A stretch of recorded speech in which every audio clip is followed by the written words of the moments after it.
Let's talk about trust. We all know trust is fundamental, but when it comes to trusting people, something profound is happening.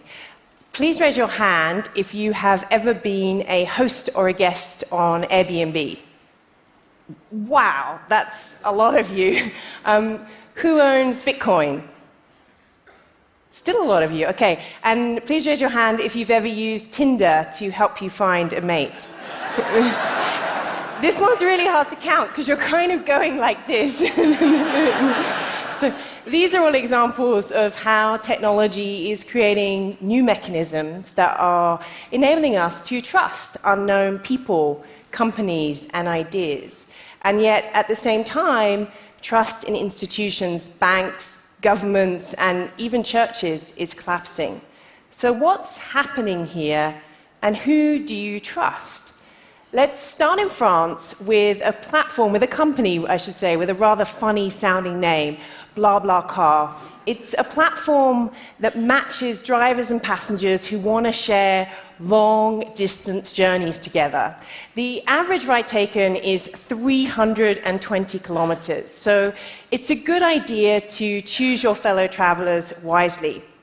Social profiles and reviews help people make a choice. You can see if someone's a smoker, you can see what kind of music they like, you can see if they're going to bring their dog along for the ride. But it turns out that the key social identifier is how much you're going to talk in the car. Blah, not a lot. Blah, blah, you want a nice bit of chit-chat. And blah, blah, blah, you're not going to stop talking the entire way from London to Paris. It's remarkable, right, that this idea works at all, because it's counter to the lesson most of us were taught as a child. Never get in a car with a stranger. And yet, BlaBlaCar transports more than 4 million people every single month. To put that in context, that's more passengers than the Eurostar or JetBlue Airlines carry. BlaBlaCar is a beautiful illustration of how technology is enabling millions of people across the world to take a trust leap. A trust leap happens when we take the risk to do something new or different to the way that we've always done it. Let's try to visualize this together. Okay, I want you to close your eyes. There is a man staring at me with his eyes wide open. I'm on this big red circle I can see, okay, so close your eyes. I'll do it with you. And I want you to imagine there exists a gap between you and something unknown. That unknown can be someone you've just met. It can be a place you've never been to. It can be something you've never tried before. You got it? Okay, you can open your eyes now.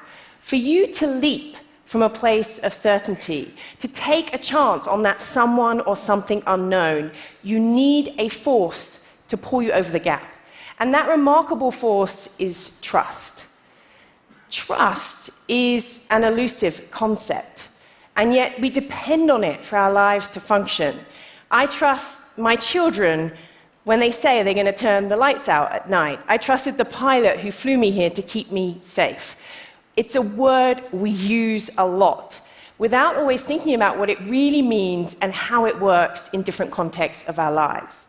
There are, in fact, hundreds of definitions of trust, and most can be reduced to some kind of risk assessment of how likely it is that things will go right. But I don't like this definition of trust, because it makes trust sound rational and predictable, and it doesn't really get to the human essence of what it enables us to do and how it empowers us to connect with other people.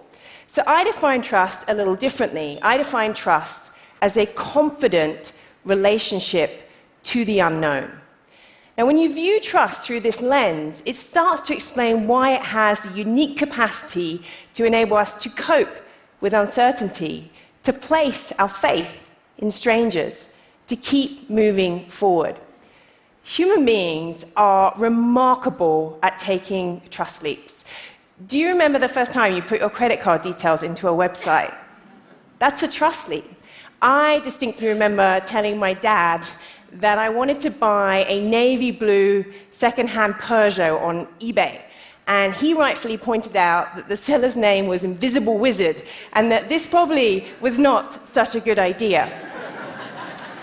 So my work, my research focuses on how technology is transforming the social glue of society, trust between people. And it's a fascinating area to study because there's still so much we do not know. For instance, do men and women trust differently in digital environments? Does the way we build trust face-to-face translate online? Does trust transfer? So if you trust finding a mate on Tinder, are you more likely to trust finding a ride on BlaBlaCar? But from studying hundreds of networks and marketplaces, there is a common pattern that people follow, and I call it climbing the trust stack. Let me use BlaBlaCar as an example to bring it to life. On the first level, you have to trust the idea. So you have to trust that the idea of ride-sharing is safe and worth trying.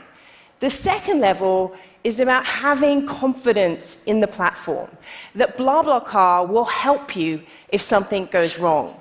And the third level is about using little bits of information to decide whether the other person is trustworthy. Now, the first time we climb the trust stack, it feels weird, even risky. But we get to a point where these ideas seem totally normal. Our behaviors transform often relatively quickly. In other words, trust enables change and innovation. So an idea that intrigued me, and I'd like you to consider, is whether we can better understand major ways of disruption and change in individuals and society through the lens of trust. Well, it turns out that trust has only evolved in 3 significant chapters throughout the course of human history: local, institutional, and what we're now entering, distributed. So for a long time, trust, until the mid-1800s, trust was built around tight-knit relationships. So say I lived in a village with the first 5 rows of this audience, and we all knew one another.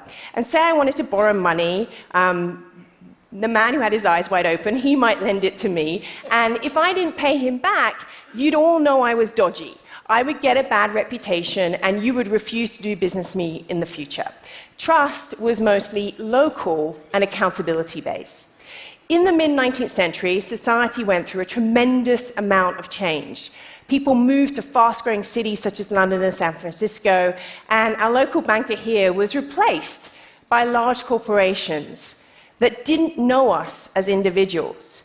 We started to place our trust into black box systems of authority, things like legal contracts and regulation and insurance, and less trust directly in other people. Trust became institutional and permission-based. It's widely talked about how trust in institutions and many corporate brands has been steadily declining and continues to do so. I am constantly stunned by major breaches of trust. The News Corp phone hacking, the Volkswagen emissions scandal, the widespread abuse in the Catholic Church, the fact that only one measly banker went to jail after the great financial crisis, or more recently, the Panama Papers that revealed how the rich can exploit offshore tax regimes. And the thing that really surprises me is that why the leaders find it so hard to apologize, I mean sincerely apologize, when our trust is broken. It would be easy to conclude that institutional trust isn't working because we are fed up with the sheer audacity of dishonest elites. But what's happening now runs deeper than the rampant questioning of the size and structure of institutions. We're starting to realize that institutional trust wasn't designed for the digital age.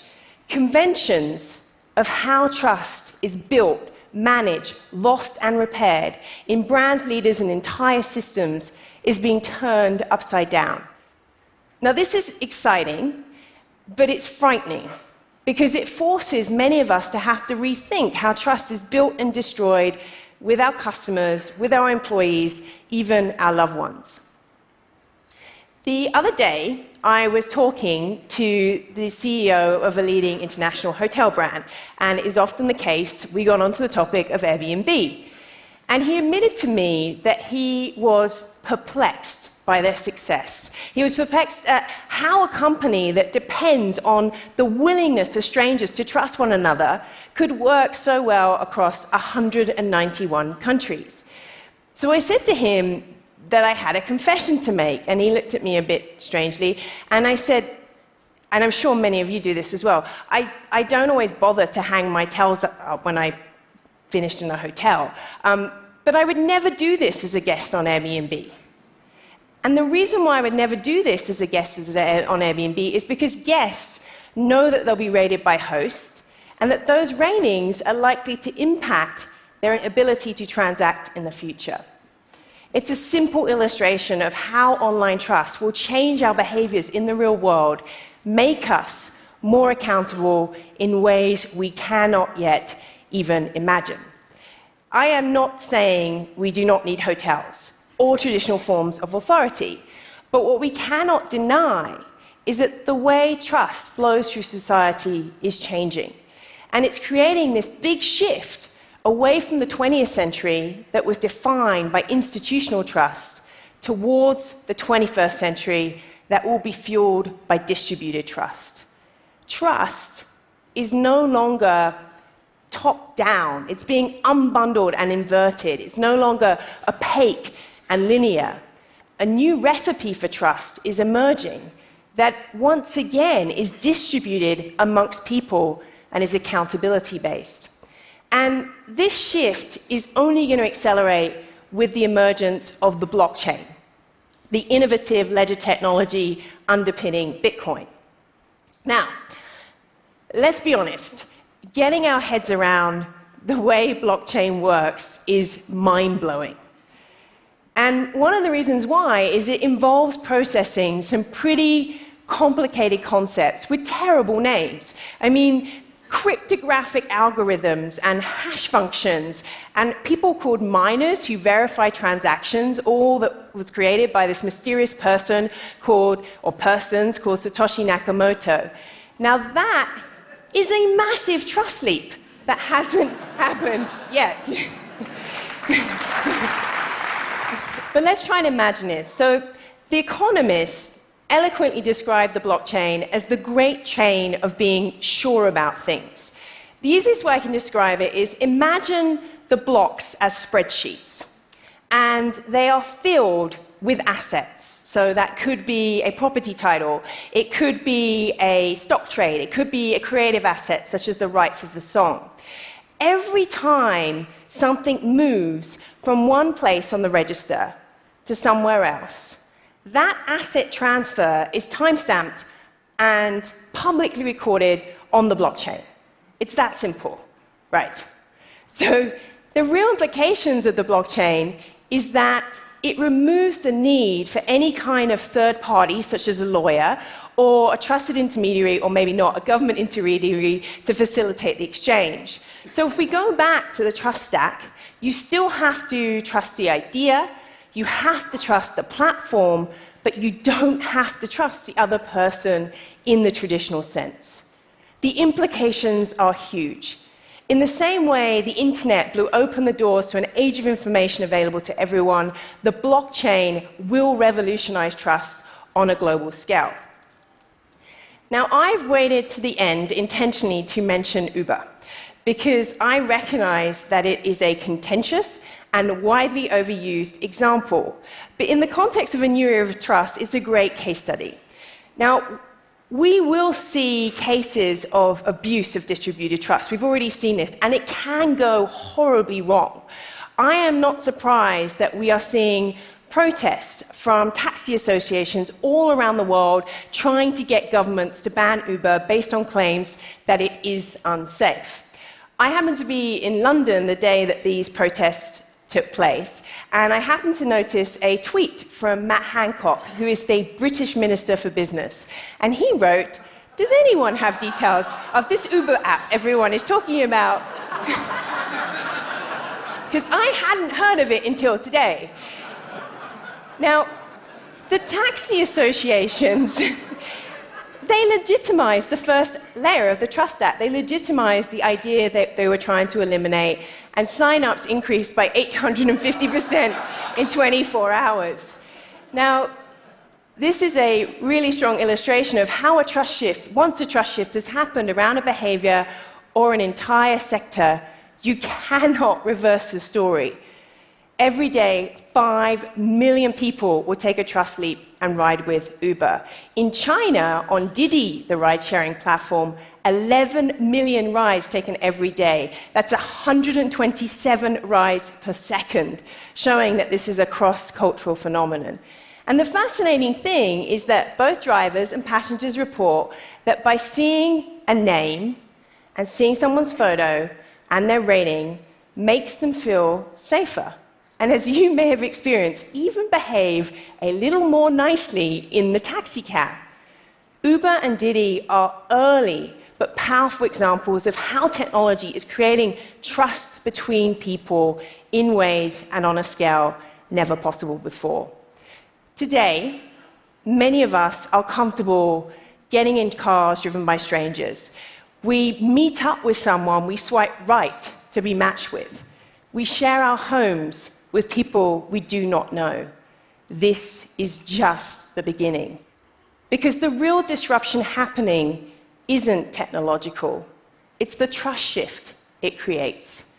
And for my part, I want to help people understand this new era of trust so that we can get it right and we can embrace the opportunities to redesign systems that are more transparent, inclusive, and accountable.